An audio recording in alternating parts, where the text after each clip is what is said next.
Hello, everybody, and welcome back inside the State Champ Studio, as always, alongside former Michigan State Spartan and head coach at Turn 2, Mackenzie Long. My name is Kara Lyles. Kenzie, we're at a good point in the season. We've seen a lot of softball, but I want to start off talking about Grass Lake's lineup. Yeah, I mean that game against South Lyon and Grass Lake was a great game. You know, Ava Bradshaw had 16 strikeouts in that game.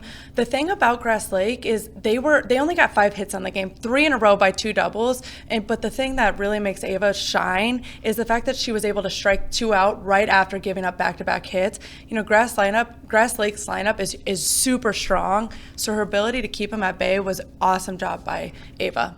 You know, and she's in our Player of the Year running. She's obviously a great player. Didn't get to see her last year, but this year, I mean, having such a great season, obviously a great player, but what is it about Ava that makes her so special? Yeah, you know, in that game against Grass Lake, she was the one who had the walk-off double. And, you know, she's known for her presence on the mound, but the thing that I love about Ava is she is so gritty. Like, she wants the big moments. She wants to be on the mound. She wants to be in the box. You know, this adversity of her ACL was probably really good for her because it allows her to have that desire to come back and be better. A lot of times when players are successful earlier in their career, you get complacent, but her adversity allows her to have that desire to be back. I mean, she is one of the grittiest players, and I always used to love playing behind pitchers that just had competed every pitch, and that's Ava. Ava is going to give her best for her team every time she's out there. She wants the big moments, and that's what you want in a pitcher. And, you know, as we keep moving forward on this season, they're going to look to her to be that girl. And like you said, she's ready for it. Oh, she's ready, and she wants it. And that's the best part is you can look to her, but she also wants to be looked at for that. She wants to lead. She wants to be the one on the mound. She wants to be the one on the box. You know, she's just such a competitor. She competes every single pitch. And when she takes a pitch off, she reels it back in and finds a way to get the next out. Let's talk about another good game that we had this week. Trenton beating our number 5 Allen Park. What happened? Yeah, you know, I kudos to Trenton. You know, I kudos to Hannah because obviously, like I said, they were struggling. They were struggling before, and so that's a huge win for them. I mean, Hannah again threw a gem. I think the biggest thing that was important for Hannah is she had 0 walks in that game. And when you're trying to keep a lineup like Allen Park at bay, you have to limit the free bases, and that's exactly what she did. She gave only up 7 hits, and the thing that was super successful for her is she kept the top of Allen Park's lineup for only 3 for 13 with 0 RBIs and 0 runs scored. I know we talked a little bit about this before, but how huge are those extra base hits in a game like that? Yeah, you know, both of the lineups for Trenton and Allen Park are top heavy. They have really star studs at the top, but the thing that was a bit difference maker is Allen Park had 0 extra base hits, while Trenton had 4 extra base hits. You know, again, the top of the lineup for Trenton was 7 for 10. Annika Sagetti was 2 for 3, and London was 2 for 2. And so when you're able to have that output in the top of the lineup, that's why they were successful. And again, kudos to Hannah for proving me wrong and shutting me out and, you know, throwing a gem of a game. Well, they did prove you wrong. And we have to just really quick, the girls from Trenton had a couple words for you, Kenzie. Kenzie, and swing away, predicted Allen Park to win this game. Nope. So what do you have to say about her prediction? Don't doubt us. We're Trenton softball. We can win at any moment. Any team can come out with the win, and we proved that today, no matter the prediction. So we definitely proved her wrong. Got that W. Well, they proved you wrong, but I know you're here for it. Yeah, you know, that's awesome. It's not going to be the first time somebody proves me wrong, not going to be the last time. I love it. Kudos to Trenton and them showing up. Another good game that we had last week, a top 10 matchup. We had Gaylord and Jenison. Yeah, you know, Gaylord ran away with that game 12-0. And like I said last week, Alexis Shepard is that it factor for Gaylord. She had 6 RBIs in that game, another home run. The thing that I love about that lineup is Aubrey Jones is the star. She is the stud. But when you have somebody like Alexis Shepard and Jaden Jones in the mix, it really takes pressure off of her to perform. Totally. And Aubrey was 0 for 3 in that game, but it doesn't matter when Alexis Shepard has 6 RBIs, right? And Kennedy Wengler, who's committed to Ferris State, she also had a home run in the game and was 2 for 3. So again, when you have a lineup like Gaylord, anybody can show up, anybody can show out. And the thing that happened for Allie Wright is she just gave up too many free bases. You know, she had 4 walks in 5 innings. And for them, that's what, if you give them extra chances, they're going to perform. I can only imagine how, you know, going into a game, just the stress that takes off of you when you know that, hey, if I'm not performing at my best, I know my teammate's going to. Yeah, and that is huge for Gaylord, right? When you have, you know, other teams, they're kind of dependent on their stars, right? Like we just saw with Allen Park. When Allen Park's top 4 don't show up, it's a hard game for them. But when you have Gaylord, it's like, I mean, Wengler's batting like 7th or 8th in the lineup, and she was 2 for 3 in that game. So a lineup like that, it makes them in a chance to go back-to-back in states.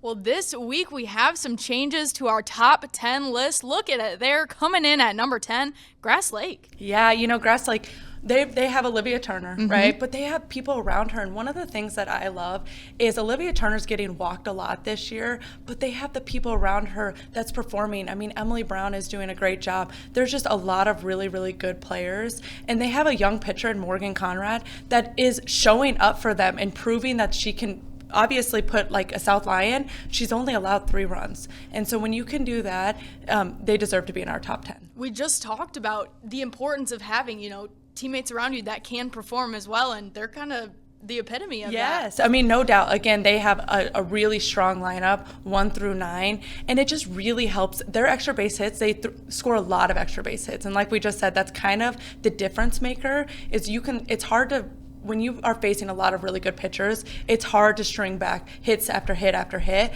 but they have a lot of extra base hits, which now limits how many hits that they have to get in order to score runs. Well, our top 2 has stayed the same this entire season so far. Do you expect that to change at all, or? You know, I don't know. Gaylord is just, they're stacked. They keep doing a good job of putting themselves in position to play different teams. And then when you go in and you play like a Jenison and you at home at Jenison and you beat them 12-0, it's hard to want to, you know, move them, right? I mean, Mercy's Mercy, they're going to be good, but right now they have the head-to-head matchup when they face Caitlin versus Aubrey. And so I don't know. We'll see. I mean, we'll see what shakes out. It's a long season. It is a long season, but you can always check our top 10 rankings at statechampsw.com. Well, we have some exciting news this week in our Player of the Year talk. We've added 3 new names to our list. Let's start off with Carly Dorr. Yeah, Carly Dorr is a phenomenal player. You know, she does a great job impacting the game on the defensive side and on the mound and on the offensive side in the box. She's committed to Grand Valley State, and the thing that makes her so important is she's a key factor to Celine making a run for the state championship this year, which I think that they can do. And so for her to impact the game as much as she does, she deserves a spot in our top 10 list.